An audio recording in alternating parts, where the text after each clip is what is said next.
I think it's worth mentioning, because we counted it up the other night, there are 31 installments total of VHS. Yeah, we are, with ours now, we're 27 through 31.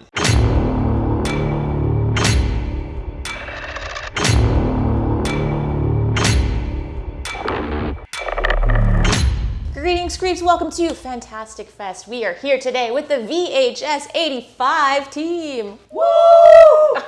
I like how the two. Guys, you really left us hanging on. Take two. Right. And VHS 85 team. Woo! He needs to take three though. We're so Too close. early, So guys. fucking Yeah. close. I haven't had coffee. You guys are my coffee, so we're just gonna roll with it. So, at this point, VHS, the franchise, has become sort of this like found footage phenomenon. How did you all feel when you were invited to take part in this installment?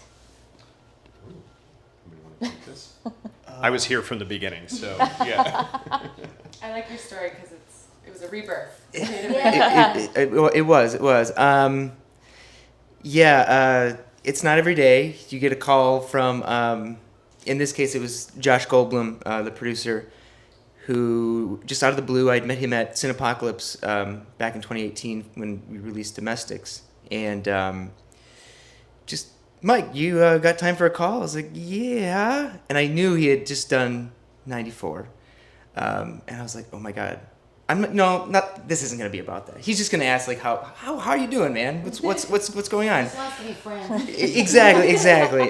Josh is a friendly guy, so and then immediately it was just like, hey man, so we're doing two more VHS movies, and do you want to do one? Like, we're looking for ideas. And I was like, you gotta be kidding me, dude. And from there, it was just like, yeah, I have a couple ideas, and I sent them off.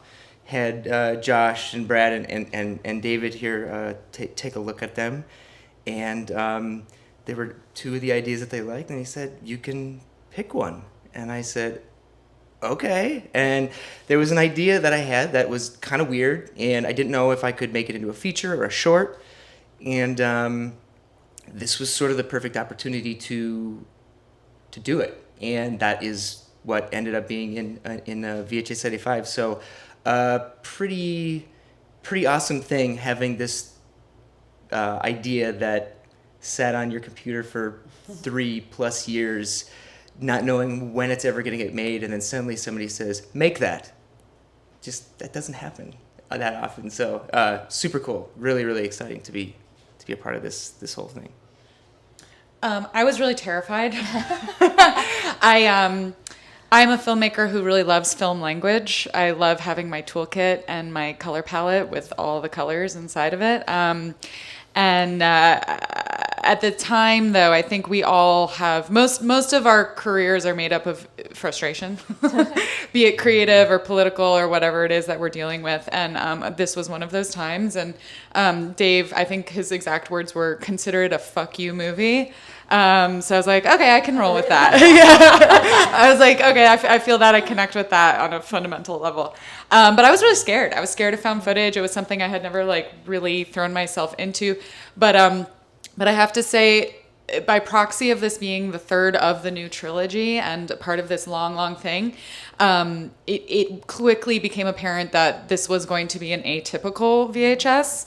And so I quickly got over my fear and embraced it. And I just loved it. And a lot of how you talk about found footage was also really exciting to me. And so I think getting outside of your comfort zone ended up being really cool in the end. But my initial response was terror. But then you made your fuck you movie. So, Yes. yeah. Amazing.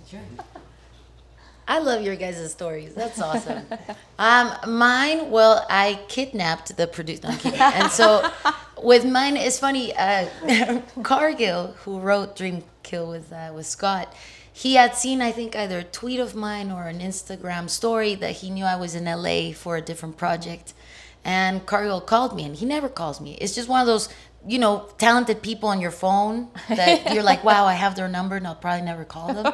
So he called me, and he said, Gigi, what are you doing? You're in LA, right? I'm like, yes. He's like, are you in Burbank? I'm like, yes. He's like, well, I just finished a VHS film, and I know there's space for one more, and you should go invade their set. They're shooting one. Right? And I was like, no, man, I don't know. He's like, you know Josh, right? Josh Goldblum. I was like, actually, yes, I do. He's like, he's the producer. That's all you got to know. Click.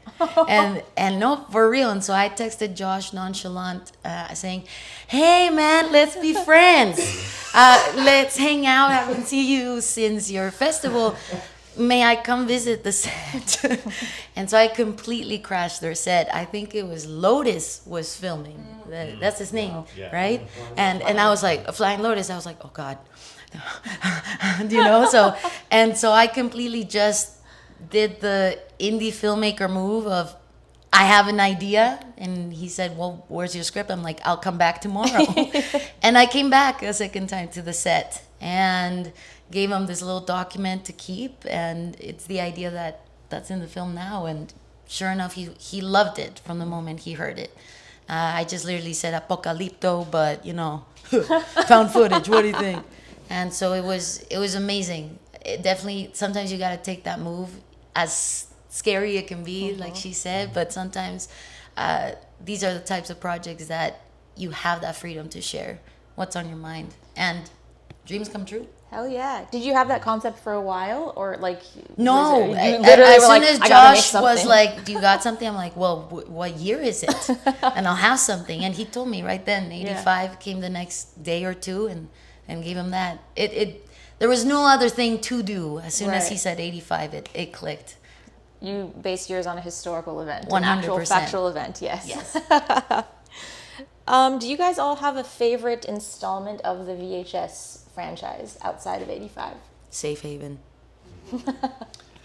It changes for me. I think it's worth mentioning because we counted it up the other night. There are 31 installments total of VHS. Yeah. We are with ours now. We're 27 through 31. So a lot of movies, 6 features. 11 years, I think, thus far. So I think it's time for a rewatch. yeah, I think lately I have come back to Parallel Monsters a bunch, which is Nacho Vigalando's movie in VHS viral, which I think is completely insane. And but there's so many. I'll pass it off. Yeah. 10/31/98. It was the one that again, it's just so damn innocent that just goes so horribly wrong. And to me, that's such a helpful motivator in horror, is when, I mean, it's literally just like 4 or 5 guys just hanging out, and then shit just goes absolutely sour, and then really, really fun way. It's a haunted house movie. And so that, I didn't know where it was going. And that's why I got so excited. And then the reversal at the end, and the train, and they're just screaming. You're just like, oh man, this sucks, but it's amazing. Yeah, that one, definitely. It sucks for those guys, but it's amazing for us. Exactly. Yeah. Yes. 100%. I mean, evergreen statement for VHS movies. Sucks for those guys, great for us. Yeah. Tagline for the next one? Yeah. Okay. I truly do love 85. I mean, it's so funny because I know you said not 85, but it's so funny watching it because I'm sitting there and the question is always, someone was asking before, are you competitive? And we're all like, no, we all love each other. Of course you're competitive. Yeah, that's such bullshit. And I think but in a really beautiful way, like you raise the ante on each other, which feels really healthy. So it's just funny watching 85. Healthy is good. Yeah. That's a good way to put it. Watching 85, I'm like, Mike's piece starts. I'm like, oh, such a good fucking segment. This one's my favorite. Fuck him. It's so good. And then Gigi starts and I'm like, God damn it. She nailed it. God damn it. Dave's goes, oh, fuck, it's so good. Scott blasts onto the scene with that amazing footage. And you're like, this is gorgeous. Yeah. So anyway, I just have to say, nonsense aside, I really do. I think 85 is really special. But, and it's embarrassing to say, but Dave's segment is, the OG is talking about freedom. I think the way that it literally lifts, it abandons the ideas of physics and all that, I think is to me, very exciting and was one of those moments where you're like, yeah, this is about do whatever the hell you want and just sell it through that lens. So I think his piece is one of the ones that sticks with me. Amazing. You said, this is my fuck you movie, and fuck your question, I'm choosing VHS 85. Yes, we're rebels. We're rebels here. Yeah, you know, I respect that. I respect a rebel. I do gotta say, even though like we all have favorite segments and whatnot, I will have to share that my favorite line out of all 31 segments, still to this day, between my friends and I, we always go, I like you. I like you from Amateur Night, from the OG, the OG line, man. I like you. No, we do that at the bar all the time. When we wanna, no, I'm not joking. When we wanna freak someone out, we either do the double chin thing, or we go, I like you, and it works every time. It works, girl. Do you combine the double chin with the I like you? I haven't tried that, and that would be my like go-to. That's gonna be like, that's the closer. That is how they will back up. Back up. Or you lock it down. I don't know. We're gonna find out. You let us know. Did you all watch this for the first time in its entirety? You probably saw it already, no? Saw it a few times. You're about before. 50 times. Yeah. This was the first for me, so right? It was amazing. And the first for you guys as well, right? Seeing it here, no? I had seen a rendition of it that wasn't completely finished. It had like parts of yours, I feel like, but not a finished version. And I feel like post was still being done on both of yours, but it was just kind of like a how is your segment feeling in these, because mine gets broken up. And that was like something that we were trying to figure out, because at first it was broken up into 3 chunks, and then it was like, that's too much. And then it's like, when we figured out like, oh, we can slip a little bit, we can slip the Where Are Your Children and a clip from David's, just to break up a part of the thing. So it was good to kind of feel out where the segments need to be, and that was, I think, an important thing for us to have that watch and discuss. So I had seen it, but it doesn't really come to life till the audience is there. So it felt like a brand new movie. 100%. It was beautiful. Do you guys have a favorite moment with the audience where there was a particular audience reaction that stood out to you that you just really enjoyed? Well, it's always fun to see things. Yeah, I mean, one of the most delightful revelations for me in the screening the other night was just seeing how like the way Techno God landed with the audience, like when because you well, I don't want to give anything away, but there's kind of there's a moment of recognition at the end of that short that comes after some delay, and when you're in post, it's really hard to know how things are paced because when you look at something 50 times, you lose all sense of it necessarily. So it was just an interesting moment where I was like, it was completely in sync with the room, and I thought, hard target to hit, but yeah. Might have been the loudest laughs. Like at the end. Yeah. With the With the nod. like that. Oh, with like so like you had 2 different types of people watching the movie. Yeah. You had the you had the people who are just fucking sickos being like, ha ha ha. Yes, I discovered at that screen there's a lot of sick puppies here at Fantastic Fest who enjoyed the blood and gore a little bit too much. But that was all. Yeah, no, I think the order of them was awesome because I think also festivals like Fantastic Fest, they're very loud and honest type of reactions, and I think just the way the order of the segments, it would go from to ha ha ha to quiet, oh, and then ha ha ha again, and like it just had such cool moments, and then every time it would cut to your wraparound, people were like almost excited that the TV show episode is back. Like it was like everyone shh, the show started. Like it was great. It was awesome. I would love to say, I think obviously all of the pieces are, each filmmaker really bit off like a huge dark thematic thing, but Mike's and Gigi's in particular have moments of like real somberness when you sort of like the depth of the cruelty and the sort of unfairness of what's happening that links back to our real world, right? Like obviously both of theirs goes into like crazy fantasy land, but I really appreciated, I think sometimes when you're just reviewing something, those moments pass by. But to see the severity, when you realize that gunshot happens, and that's not that's what guns sound like, you know, and that hearing that ricochet through the room and everybody being really quiet because we know what that means, and we all have that own emotional response to it, and then also getting the laughs, you know, being able to sort of guide the audience through that. It was a really, it's a testament to the strength of the piece, I think. Absolutely.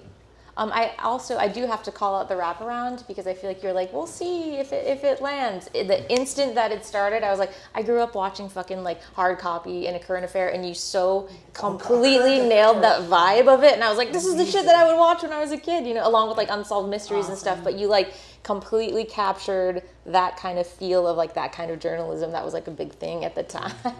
Yeah, that was a lot of fun. We watched a lot of Robert Stack videos on YouTube. There's some pretty amazing supercuts of Robert Stack opening various episodes of Unsolved Mysteries. It was a huge inspiration for us. But also, it's just always so fun to create. To take an authentic swing at or a swing at something like an authentic relic from a different era.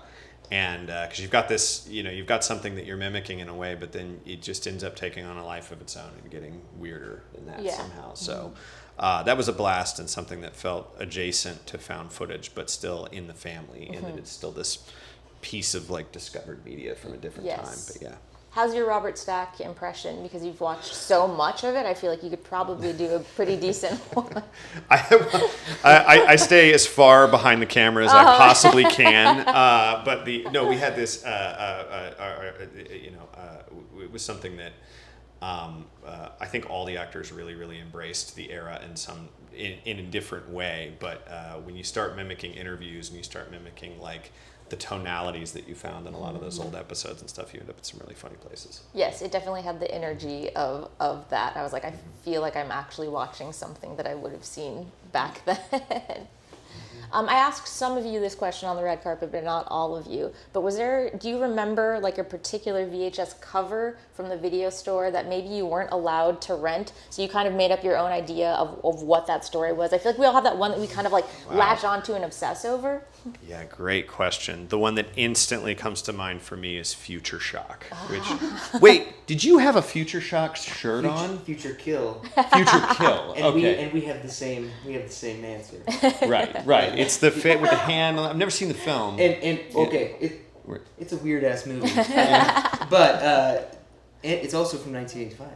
No shit. Yeah. It's Yeah. a 1985 sci-fi horror thing. So you incepted me. That's okay. That's what happened. Yeah. But yeah, that one. You're right. That's the case, man. Like you're just like, what is this? This movie looks amazing, and it looks nothing like the case. It's so funny. I mean, like a lot of those movies from that time, those cases were such these like, they captured such an incredible. They captured your imagination.